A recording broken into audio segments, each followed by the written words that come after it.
ಭಾಳ ಯೂನಿಕ್ ಅನಿಸ್ತು. ಇಲ್ಲಿ ಜಾಗ ನೀರು ಬೀಳ್ತಾ ಇದೆ ಮತ್ತು ಏನೋ ರೈತರಿಗೆ ಹೆಲ್ಪ್ ಆಗುವಂಥದ್ದು ಅಂತ ಡೆಫಿನೆಟ್ಲಿ ಆಚೆ ಕಡೆಯಿಂದ ನಮಗೆ ಕಣ್ಣಿಗೆ ಕಾಣಿಸ್ತಾ ಇತ್ತು. ಫ್ರೀ ಕರೆಂಟು ಯಾವಾಗ ಬೇಕಾದರೂ ನೀವು ಇದನ್ನು ಯೂಸ್ ಮಾಡ್ಕೊಳ್ಳೋ ಥರ ಇರುತ್ತೆ.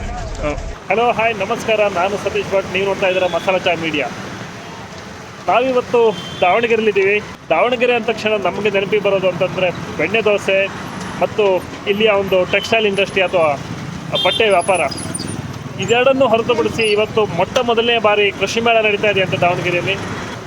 ಈ ಒಂದು ಕೃಷಿ ಮೇಳದಲ್ಲಿ ಎಷ್ಟೊಂದು ವಿಷಯಗಳನ್ನು ನಾವು ಕಲೆಕ್ಟ್ ಮಾಡೋಕ್ಕಾಗತ್ತೆ ಮತ್ತು ರೈತರಿಗೆ ಏನೆಲ್ಲ ಮಾಹಿತಿಯನ್ನು ನೀಡೋಕ್ಕಾಗತ್ತೆ ಅಂತ ನೋಡ್ಕೊಂಡು ಬರೋಣ ಬನ್ನಿ.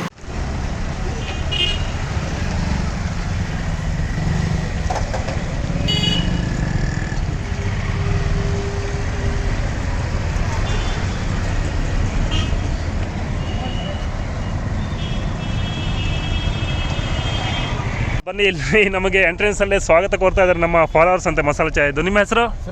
ಸುರೇಶ್ ಅಂತನಾ? ಎಲ್ಲಿ ದಾವಣಗೆರೆನಾ ನಿಮ್ಮದು? ಓಹೋ ಇತಿಹಾಸ ಮೊದಲನೇ ಬಾರಿ ನಡೀತಾ ಇದೆ ಅಂತೆ. ಅದ್ದೂರಿಯಾಗಿದೆ, ತುಂಬಾ ರೆಸ್ಪಾನ್ಸ್ ಇದೆ. ಓಹೋ ಹಾಗಿದ್ರೆ ನಮ್ಮ ಮಸಾಲಾ ಚಾಯ್ ಮೀಡಿಯಾದ ವೀಕ್ಷಕರಿಗೆ ಒಂದು ಹಬ್ಬನೇ ಇದೆ ಇವಾಗ. ಒಂದು ಹಬ್ಬನೇ ಇದೆ, ಎಲ್ಲರೂ ಬಂದು ಇದನ್ನ ಸದುಪಯೋಗ ಮಾಡ್ಕೋಬೇಕಂತ. ಖಂಡಿತ. ಯಪ್ಪ ನೋಡಿ ಎಷ್ಟೊಂದು ಬಿಸಿಲಿದೆ ಸುತ್ತಮುತ್ತಲು. ಇಷ್ಟೊಂದು ಬಿಸಿಲ ನಡುವೆ ಇವಾಗ ಈ ಒಂದು ಕೃಷಿ ಮೇಳ ನಡೀತಾ ಇದೆ. ನಾವಿವಾಗ ಎಂಟ್ರಿ ಕೊಡ್ತಾ ಇದ್ವಿ. ಇವತ್ತು 2ನೇ ದಿವಸ, ಸೊ ಜಂಗುಳಿನೇ ಇದೆ ಆಚೆ ಕಡೆ. ಇವತ್ತಿನ ಕೃಷಿ ಮೇಳದ ಮೊದಲನೇ ಒಂದು ಸ್ಟಾಲ್ಗೆ ಬಂದಿದ್ದೀವಿ. ಇಲ್ಲಿ ಸೋಲಾರ್ ರಿಲೇಟೆಡ್ ಒಂದು ಮಷಿನನ್ನು ಇಟ್ಟಿದ್ದಾರೆ. ಭಾಳ ಯೂನಿಕ್ ಅನಿಸ್ತು. ಇಲ್ಲಿ ಜಾಗ ನೀರು ಬೀಳ್ತಾ ಇದೆ ಮತ್ತು ಏನೋ ರೈತರಿಗೆ ಹೆಲ್ಪ್ ಆಗುವಂಥದ್ದು ಅಂತ ಡೆಫಿನೆಟ್ಲಿ ಆಚೆ ಕಡೆಯಿಂದ ನಮಗೆ ಕಣ್ಣಿಗೆ ಕಾಣಿಸ್ತಾ ಇತ್ತು. ಅವರನ್ನೇ ಮಾತನಾಡಿಸೋಣ ಬನ್ನಿ. ನಮಸ್ಕಾರ. ನಮಸ್ಕಾರ. ಓಕೆ, ಇದು ಯಾವ ಒಂದು ಟೂಲ್ ಮತ್ತು ಇದು ಹೇಗೆ ಹೆಲ್ಪ್ ಆಗುತ್ತೆ ಕಂಪ್ಲೀಟ್ ಆಗಿ ಡೀಟೇಲ್ಸ್ ಕೊಡೋಕ್ಕಾಗತ್ತಾ? ಇದು ನಮ್ಮದು ಮೆಕ್ವಿನ್ ಸೋಲಾರ್ ಪಂಪ್ ಅಂತ ಬ್ಯಾಂಗ್ಳೂರ್ ಬೇಸ್ಡ್ ಕಂಪನಿ. ಓಕೆ. ನಾವು ಬೇಸಿಕಲಿ ಏನು ಮಾಡ್ತೀವಿ ಅಂದರೆ ರೈತರಿಗೆ ಬೇಕಾಗುವಂಥ ಸೋಲಾರ್ ಪಂಪ್ಗಳನ್ನ ರೆಡಿ ಮಾಡ್ತೀವಿ. ಸೊ ನೀವು ನೋಡಿರ್ಬೋದು, ಇವಾಗ ರೈತರು ಬೋರ್ವೆಲ್, ಕೃಷಿ ಹೊಂಡ, ಬಾವಿ ಅಥವಾ ಕೆರೆಯಿಂದ ನೀರನ್ನ ಲಿಫ್ಟ್ ಮಾಡ್ತಾ ಇರ್ತಾರೆ ಇದರಲ್ಲಿ ಕರೆಂಟ್ ಯೂಸ್ ಮಾಡಿಕೊಂಡು. ಸೊ ನಾವೇನು ಮಾಡ್ತೀವಿ ಅಂದರೆ ಸೋಲಾರ್ ಎನರ್ಜಿಯನ್ನು ಯೂಸ್ ಮಾಡಿಕೊಂಡು ಆ ಬೋರ್ವೆಲ್, ಬಾವಿ, ಕೃಷಿ ಹೊಂಡದಿಂದ ನೀರು ಎತ್ತುವಂಥ ಕೆಲಸ ಮಾಡುವಂಥ ಪಂಪ್ಗಳನ್ನ ರೆಡಿ ಮಾಡ್ತೀವಿ. ನಿಮಗೆ ಫಾರ್ ಎಕ್ಸಾಂಪಲ್ ತೋರಿಸಬೇಕು ಅಂದ್ರೆ ಇವಾಗ ನೀವು ಸಿಸ್ಟಮ್ ನೋಡ್ತಾ ಇದ್ದೀರಾ, ಇದು ಕಂಪ್ಲೀಟ್ಲಿ ಸೋಲಾರ್ ಮೇಲೆ ವರ್ಕ್ ಆಗ್ತಾ ಇದೆ. ಇಲ್ಲಿರುವಂತ ಪ್ರತಿಯೊಂದು ಟೂಲ್ಸ್ ಸೋಲಾರ್ ಮೇಲೆ ವರ್ಕ್ ಆಗುವಂತದ್ದು. ಇವಾಗ ನೀವು ಮೇಲ್ ನೋಡಿದ್ರೆ ಸೋಲಾರ್ ಪ್ಯಾನಲ್ ಇನ್ಸ್ಟಾಲ್ ಮಾಡಿದ್ದೀವಿ. ಶೆಡ್ ಅನ್ಕೊಂಡೆ ನಾನು, ಸಾರಿ ಸರ್. ಸೋಲಾರ್ ಪ್ಯಾನಲ್ ಇದು ಸೋಲಾರ್ ಪ್ಯಾನಲ್ ಇಂದ ಇಲ್ಲಿ ನಮ್ದು ಕಂಟ್ರೋಲರ್ ಬಾಕ್ಸ್ ಅಂತ ಕರಿತೀವಿ ಇದನ್ನ. ಇದು ನಮ್ಮ ಹಾರ್ಟ್ ಆಫ್ ದ ಸಿಸ್ಟಮ್ ಇದು. ಸೋಲಾರ್ ಪ್ಯಾನಲ್ ಇಂದ ಬರುವಂತ ಪವರ್ ನ ಕಂಟ್ರೋಲರ್ ಬಾಕ್ಸ್ ತಗೊಂಡು, ಸೊ ಇಲ್ಲಿಂದ ಇಲ್ಲೇನು ಮೋಟರ್ ನೀವು ರನ್ ಆಗ್ತಿರೋದು ನೋಡ್ತಾ ಇದ್ದೀರಾ, ಇದಕ್ಕೆ ಎಷ್ಟು ವೋಲ್ಟೇಜ್ ಕರೆಂಟ್ ಬೇಕು, ರಿಕ್ವೈರ್ಡ್ ಪವರ್ ನ ಆ ಕಂಟ್ರೋಲ್ ಬಾಕ್ಸ್ ಲಿಮಿಟೆಡ್ ಎಷ್ಟು ಬೇಕು ಅಷ್ಟನ್ನೇ ಕೊಡುತ್ತೆ ಮೋಟರ್ಗೆ. ಇದು ಎಷ್ಟು HP ಪಂಪ್ ಆಗಿದ್ರೆ ಎಷ್ಟು ಪವರ್ ಇದೆ? ಇಲ್ಲಿ ಇನ್ಸ್ಟಾಲ್ ಮಾಡಿರೋದು 1 HP ಪಂಪ್ ಇದು. ಸೊ ನಮ್ಮ ಹತ್ರ 1 HP ಇಂದ 50 HP ವರೆಗೂ ಬೇರೆ ಕೆಪಾಸಿಟಿ ಮತ್ತೆ ಬೇರೆ ಡೆಪ್ತ್ಗೆ ವರ್ಕ್ ಆಗುವಂತ ಪಂಪ್ ನಮ್ಮ ಹತ್ರ ಅವೈಲೇಬಲ್ ಇದೆ. ಅದಷ್ಟು ಸೋಲಾರ್ಲೇ ವರ್ಕ್ ಆಗುವಂಥದ್ದು? ಸೋಲಾರ್ಲೇ ವರ್ಕ್ ಆಗುತ್ತೆ. ನೈಸ್. ಓಕೆ, ಇದರ ಬ್ಯಾಕಪ್ ಹೇಗಿದೆ ಮತ್ತೆ ಈಗ ಕೃಷಿಕರಿಗೆ ಯಾವ ಒಂದು ಜಾಗದಲ್ಲಿ ಹೆಲ್ಪ್ ಆಗುತ್ತೆ? ಇವಾಗ ಎಷ್ಟೋ ಜಾಗಗಳಲ್ಲಿ ಏನಾಗುತ್ತೆ, ಬಿಸಿಲು ಕಡಿಮೆ ಇರುತ್ತೆ, ಮಲೆನಾಡಿನಲ್ಲಿ ಯೂಸ್ ಆಗ್ಬೋದು. ಇದು ಹೇಗೆ? ನಮ್ದು ಫಸ್ಟ್ ಪಾಯಿಂಟ್ ಏನಂದ್ರೆ ಬ್ಯಾಕಪ್ ಇರಲ್ಲ. ಡೈರೆಕ್ಟ್ ಆಗಿ ಸೂರ್ಯನ ಬೆಳಕೇನು ಸಿಗ್ತಾ ಇದೆ ಅದನ್ನ ತಗೊಂಡು ಡೈರೆಕ್ಟ್ ಆಗಿ ರನ್ ಆಗ್ತಾ ಇರುತ್ತೆ ಪಂಪ್. ನಮ್ಮಲ್ಲಿ ಬ್ಯಾಕಪ್ ಸಿಸ್ಟಮ್ ಇರಲ್ಲ. ಯಾವಾಗ ಸೂರ್ಯನ ಬೆಳಕು ನಮ್ಗೆ ಸಿಗ್ತಾ ಇರುತ್ತೆ ಅವಾಗ ಸೋಲಾರ್ ಪಂಪ್ ರನ್ ಆಗ್ತಾ ಇರುತ್ತೆ. ಆಮೇಲೆ ನಿಮ್ಗೆ 2ನೇ ಕ್ವಶನ್ ಏನಂದ್ರೆ ಮಲೆನಾಡು ಅಥವಾ ಬಿಸಿಲು ಕಮ್ಮಿ ಇರೋ ಜಾಗದಲ್ಲಿ ಹೇಗೆ ವರ್ಕ್ ಆಗುತ್ತೆ ಅಂತ. ಸೊ ನಮಗೆ ಬೇಸಿಕಲಿ ಬಿಸಿಲು ಬೇಕಾಗಿಲ್ಲ, ಟೆಂಪರೇಚರ್ ಬೇಕಾಗಿಲ್ಲ. ಸೂರ್ಯನ ಬೆಳಕು ಎಷ್ಟು ಕ್ಲೀನ್ ಆಗಿ ನಮ್ಮ ಸೋಲಾರ್ ಪ್ಯಾನಲ್ ಮೇಲೆ ಬೀಳುತ್ತೆ ಅಷ್ಟು ಚೆನ್ನಾಗಿ ನಮ್ಮ ಸೋಲಾರ್ ಪಂಪ್ ವರ್ಕ್ ಮಾಡುತ್ತೆ. ಇವನ್ ನಿಮ್ ಮಲೆನಾಡು ಈ ಕಾಫಿ ಎಸ್ಟೇಟ್ ಎಲ್ಲ ನೋಡ್ಬೋದು, ಅಲ್ಲಿ ಇನ್ಸ್ಟಾಲ್ ಮಾಡಿದ್ವಿ. ಹಾಸನ, ಸಕಲೇಶ್ಪುರ, ಚಿಕ್ಕಮಗಳೂರು ಕಡೆ ಎಲ್ಲ. ಸೊ ಕಾಫಿ ಎಸ್ಟೇಟ್ ಅವರನ್ನು ಈ ಪಂಪ್ ಗಳನ್ನ ಯೂಸ್ ಮಾಡ್ತಾ ಇದ್ದಾರೆ. ಅಲ್ಲಿ ತುಂಬಾ ಚೆನ್ನಾಗಿ ವರ್ಕ್ ಆಗ್ತಾ ಇದೆ. ರೆಸ್ಪಾನ್ಸ್ ಚೆನ್ನಾಗಿದೆಯಾ? ರೆಸ್ಪಾನ್ಸ್ ಚೆನ್ನಾಗಿದೆ. ಇದರ ಒಂದು ಗ್ಯಾರಂಟಿ, ವಾರಂಟಿ ಮತ್ತೆ ಇನ್ಸ್ಟಾಲೇಷನ್ ಎಲ್ಲ ಹೇಗೆ ನೋಡ್ಕೋತೀರಿ ಸ್ವಲ್ಪ ಹೇಳಿ ಅದ್ರ ಬಗ್ಗೆ. ನಾವು ನಿಮ್ಗೆ ಸಿಸ್ಟಮ್ ಅಲ್ಲಿ solar pump set, solar panel ಕೂರ್ಸಕ್ಕೆ ಮೌಂಟಿಂಗ್ ಸ್ಟ್ರಕ್ಚರ್ ಬರುತ್ತೆ. ಆಮೇಲೆ ಇನ್ಸ್ಟಾಲೇಷನ್ ಚಾರ್ಜಸ್ ಎಲ್ಲ ಇನ್ಕ್ಲೂಡ್ ಆಗಿರುತ್ತೆ ನಮ್ಮ ಸಿಸ್ಟಮ್ ಅಲ್ಲಿ. ನಮ್ಮವರೇ ಬಂದು ಇನ್ಸ್ಟಾಲ್ ಮಾಡ್ತಾರೆ. ಸೊ ನಮ್ಮ ಪ್ರೊಸೆಸ್ ಹೇಗೆ ಶುರು ಆಗುತ್ತೆ ಅಂದರೆ, ಒಬ್ಬ ಕಸ್ಟಮರ್ ಎನ್ಕ್ವೈರಿ ಮಾಡಿದ್ಮೇಲೆ ನಾವು ಹೋಗಿ ಸೈಟ್ ಸರ್ವೆ ಮಾಡ್ತೀವಿ.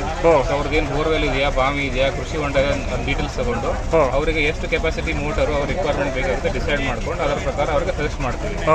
ಸೊ ಪ್ರತಿಯೊಂದು ಸಿಸ್ಟಮ್ ನಮ್ಮ ಫ್ಯಾಕ್ಟ್ರಿಯಿಂದನೇ ಹೋಗುತ್ತೆ, ಅದು ಕಸ್ಟಮೈಸ್ ಆಗಿ ಹೋಗುತ್ತೆ. ಯಾರ ಕಸ್ಟಮರ್ಗೆ ಯಾವ ಥರ ಸಿಸ್ಟಮ್ ಬೇಕು ಆ ಥರ ರೆಡಿ ಮಾಡಿ ಕೊಡ್ತೀವಿ ನಾವು. ಓಕೆ, ಈಗ ರ್ಯಾಂಡಮ್ ಆಗಿ ಒಬ್ಬರಿಗೆ ಪುಷ್ ಮಾಡುವಂಥದ್ದಲ್ಲ, ಅಲ್ಲಿ ಜಾಗ ನೋಡ್ಬಿಟ್ಟು ರಿಕ್ವೈರ್ಮೆಂಟ್ ಬೇಸ್ ಮೇಲೆ ಮಾಡುವಂಥದ್ದು. ನಮ್ಮ ಹತ್ರ ಯಾವುದೇ ರೆಡಿ ಐಟಮ್ ಇರಲ್ಲ.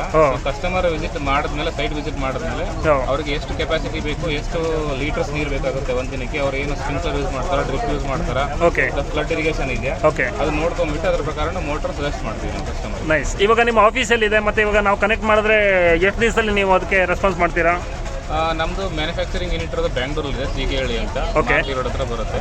ಸೊ ಕಂಪ್ಲೀಟ್ ಆಗಿ ನಾವು ಅಲ್ಲೇ ಮ್ಯಾನುಫ್ಯಾಕ್ಚರ್ ಮಾಡ್ತೀವಿ ಎಲ್ಲ ಥರ ಸೋಲಾರ್ ಪಂಪ್ಗಳನ್ನು. ಸೊ ನಮಗೆ ನೀವು ಎನ್ಕ್ವೈರಿನ ಪ್ಲೇಸ್ ಮಾಡಿದ್ರೆ ನಮ್ಮವ್ರು ಫಸ್ಟ್ ಬಂದು ಸೈಟ್ ಸರ್ವೆ ಮಾಡ್ತಾರೆ ಒಂದಿನದಲ್ಲಿ. ಸೊ ಸೈಟ್ ಸರ್ವೆ ಮಾಡಿ ನೀವು ಆರ್ಡರ್ ಕನ್ಫರ್ಮ್ ಮಾಡಿದ್ರೆ ವಿತಿನ್ ನಿಮಗೆ 3-4 ಡೇಸ್ ಒಳಗಡೆ ನಿಮಗೆ ಡೆಲಿವರಿ ಆಗಿ ಇನ್ಸ್ಟಾಲೇಷನ್ ಮಾಡ್ಕೊಡ್ತೀವಿ. ಓಕೆ, ನೆಕ್ಸ್ಟ್ ಕ್ವಶನ್, ಸಬ್ಸಿಡಿ ಏನಾದರೂ ಇದೆ ಅದಕ್ಕೆ? ಸರ್ ಸದ್ಯಕ್ಕೆ ಇವಾಗ ಕರ್ನಾಟಕದಲ್ಲಿ ಯಾವುದೇ ರೀತಿ ಸಬ್ಸಿಡಿ ಇಲ್ಲ ಸೋಲಾರ್ ಪಂಪ್ಗೋಸ್ಕರ. ಓಕೆ. ಸೊ ನಾವು ಏನು ಸೇಲ್ ಮಾಡ್ತೀವಿ ಡೈರೆಕ್ಟಾಗಿ ಕಸ್ಟಮರ್ಗೆ ಸೇಲ್ ಮಾಡ್ತಾ ಇದ್ದೀವಿ ಫುಲ್ ಅಮೌಂಟ್ ಮಾಡಿಬಿಟ್ಟು. ಓಕೆ. ಆಮೇಲೆ ನಾವು ಕರ್ನಾಟಕ ವಿಕಾಸ ಗ್ರಾಮೀಣ ಬ್ಯಾಂಕ್ ಟೈಅಪ್ ಮಾಡ್ಕೊಂಡಿದ್ದೀವಿ. ಸೊ ಅಲ್ಲಿ ಲೋನ್ ಫೆಸಿಲಿಟಿ ಅವೈಲೇಬಲ್ ಇದೆ. ಸೊ ಅಲ್ಲಿನೂ ಯಾರಾದರೂ ರೈತರು ನಿಯರ್ ಬೈ KVC ಬ್ಯಾಂಕ್ಗೆ ಅಪ್ರೋಚ್ ಮಾಡಿ ಲೋನ್ ಫೆಸಿಲಿಟಿ ತಗೋಬಹುದು. ಸುಮಾರು ಎಷ್ಟು % ಬಡ್ಡಿ ಇರುತ್ತೆ ಅಲ್ಲಿ? ಇವಾಗ ಅರೌಂಡ್ 2 lakhs ಹೊರಗಡೆ ನೀವು ತಗೊಂಡ್ರೆ ಅದಕ್ಕೆ 12% ವರೆಗೂ ಇಂಟ್ರೆಸ್ಟ್ ಇರುತ್ತೆ. 2 lakhs ಆದ್ರೆ ನಿಮಗೆ 11% ಇಂಟ್ರೆಸ್ಟ್ ಸಿಗತ್ತಲ್ವಾ?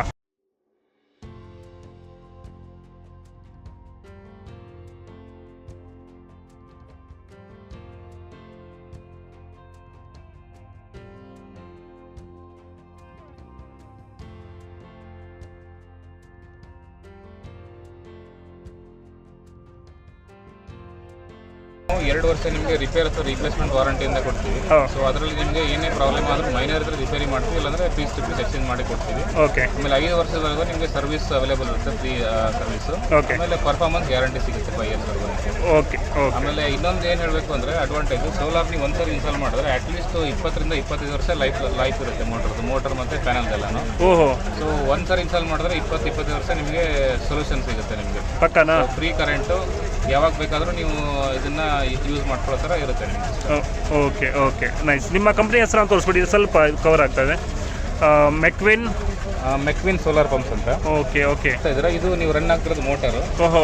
ಸೊ ಇದನ್ನ ನಾವು ಇಲ್ಲಿ ನೋಡ್ತಿರೋದು ಕಂಟ್ರೋಲರು. ಇದನ್ನ ನಾವು ಟೆಕ್ನಿಕಲ್ ಆಗಿ ಡ್ರೈವ್ ಅಂತ ಕರಿತೀವಿ. ಅದಕ್ಕೆ ಇದು ಮೆಕ್ವಿನ್ ಮೋಟರ್ಸ್ ಅಂಡ್ ಡ್ರೈವ್ಸ್ ಅಂತ ಹಾಕೊಂಡಿದ್ದೀವಿ. Very nice, very nice. Okay, ಈಗ ಇದೇನಿದು ಯೂನಿಟ್ ಇದು? ಸೊ ಕೆಳಗಡೆ ಇರೋದು ಪಾರ್ಟ್ ಮೋಟರು, ಮೇಲ್ಗಡೆ ಇರೋದು ಪಾರ್ಟ್ ಪಂಪ್. ಇದು ಪಂಪಿಂದ ಮೋಟರ್ ರನ್ ಆದಾಗ ಪಂಪ್ ರನ್ ಆಗಿ ನಿಮ್ಮ ಬೋರ್ವೆಲ್ ಇಂದ ನೀರನ್ನ ಎತ್ತುತ್ತೆ. ಆ ರೀತಿಲಿ ಪಂಪ್ ಆಗುವಂಥದ್ದು. ಇದು ಸರ್ಫೇಸ್ ಮೊನೋಬ್ಲಾಕ್ ಪಂಪ್ ಅಂತ. ಇದನ್ನ ನಾವು ಫುಟ್ಬಾಲ್ ಸೆಕ್ಷನ್ ಮಾಡಿ ನೀರು ಎಳ್ಕೊಂಡು ನಿಮ್ಗೆ ಡೆಲಿವರಿ ಕೊಡುತ್ತೆ ಮೇಲೆ. ಇದನ್ನ ಕೃಷಿ ಹೊಂಡ ಅಥವಾ ಬಾವಿ ಅಥವಾ ಕೆರೆ ಇದ್ರೆ ಈ ತರ ಮೋಟರ್ ಯೂಸ್ ಮಾಡಬೇಕು. ಓಕೆ, ಇದು ಬಂದ್ಬಿಟ್ಟು ಬೋರ್ವೆಲ್ ಭೂಮಿ ಆಳದಿಂದ ನೀರನ್ನ ಎತ್ತುವಂಥದ್ದು. ಇದು ಆಲ್ರೆಡಿ ಹೊಂಡ ಅಥವಾ ಕೆರೆ ಇದ್ರೆ ಅಲ್ಲಿಂದ ಸಕ್ ಮಾಡುವಂಥದ್ದಲ್ವಾ? ಓಕೆ. ಇದೇನು ಯೂನಿಟ್ ಇದು? ಇದು ಬೋರ್ವೆಲ್ ಪಂಪ್. ಇದು ಬೋರ್ವೆಲ್ ಸಬ್ಮರ್ಸಿಬಲ್ ಪಂಪ್ ಅಂತ. ಏನಾದರೂ ಕನೆಕ್ಟ್ ಮಾಡಿದ್ರೆ ನೀವು ದಯವಿಟ್ಟು ಅವ್ರಿಗೆ ರೆಸ್ಪಾಂಡ್ ಮಾಡಿಬಿಟ್ಟು ಕ್ವೈರೀಸನ್ನು ಫುಲ್ಫಿಲ್ ಮಾಡಿ. Thank you so much.